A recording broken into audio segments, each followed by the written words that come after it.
Chapter 35. Location: a meeting at the Angel Realm.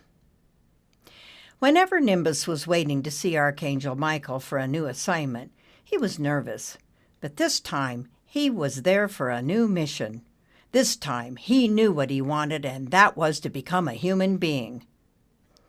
As he hovered outside of Michael's office, he thought about his last assignment as an apprentice for the Angel's Angel Division.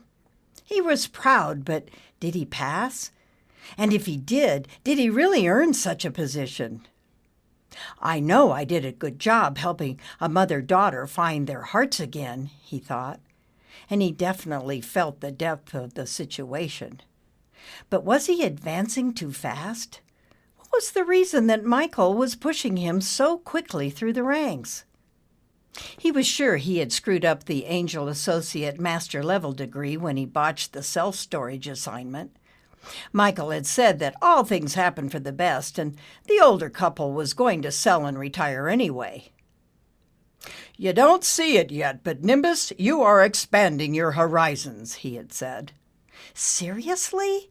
No way can I go on without further understanding the human being." "Yes, becoming a human being is definitely my next move."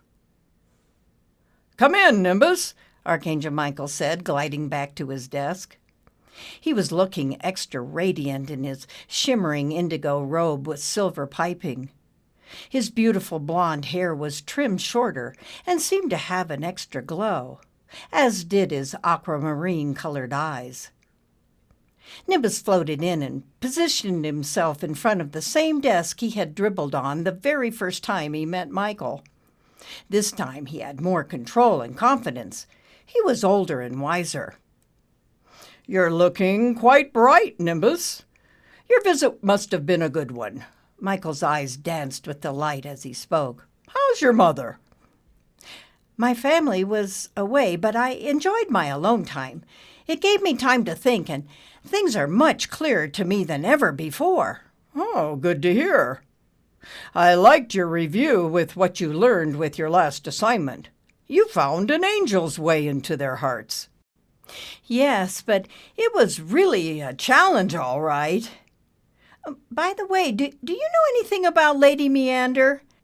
I had some really interesting encounters with her."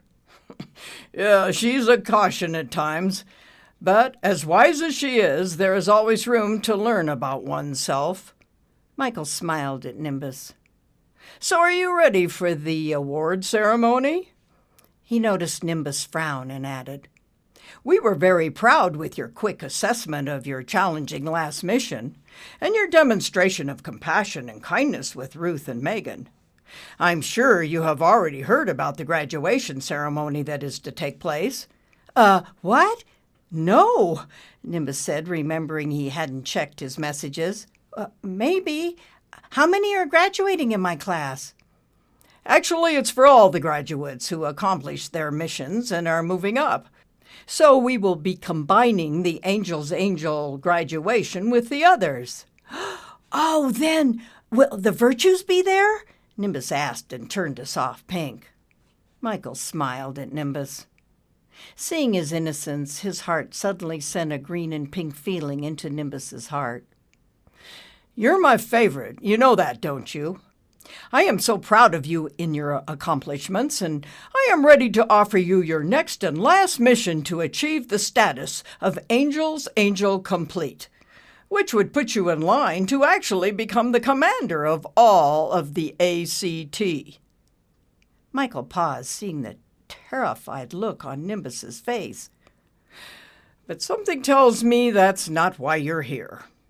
Well, Nimbus looked directly at Michael and collected himself. He needed to not drift at this point and be very together. "I really need to understand the human being before I go on. Did you forget about our talk in my history with violence? Ricky and the self-storage fiasco?"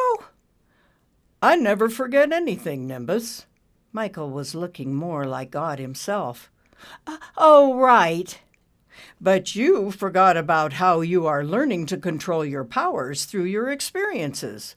Why would you not consider completing your foundation with us?" Michael raised his eyebrows and cocked his head and rocked back in his chair.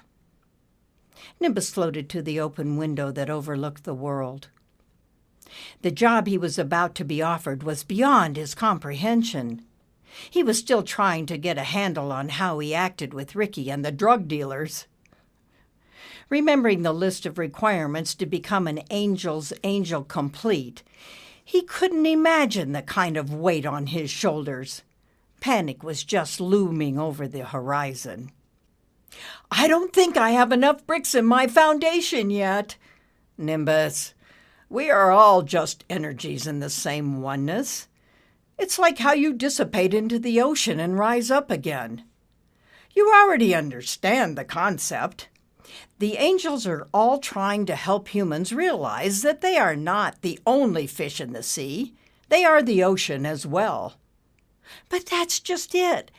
If I were to become a human being, I would fast track to that kind of understanding and be better at helping." "You know, I left you to your own thoughts while you were away, so this is a bit of a surprise to me." Michael sat up in his chair. "You seriously want to be a human being, don't you?" Nimbus explained everything he had been thinking while he was away, and it did all make sense.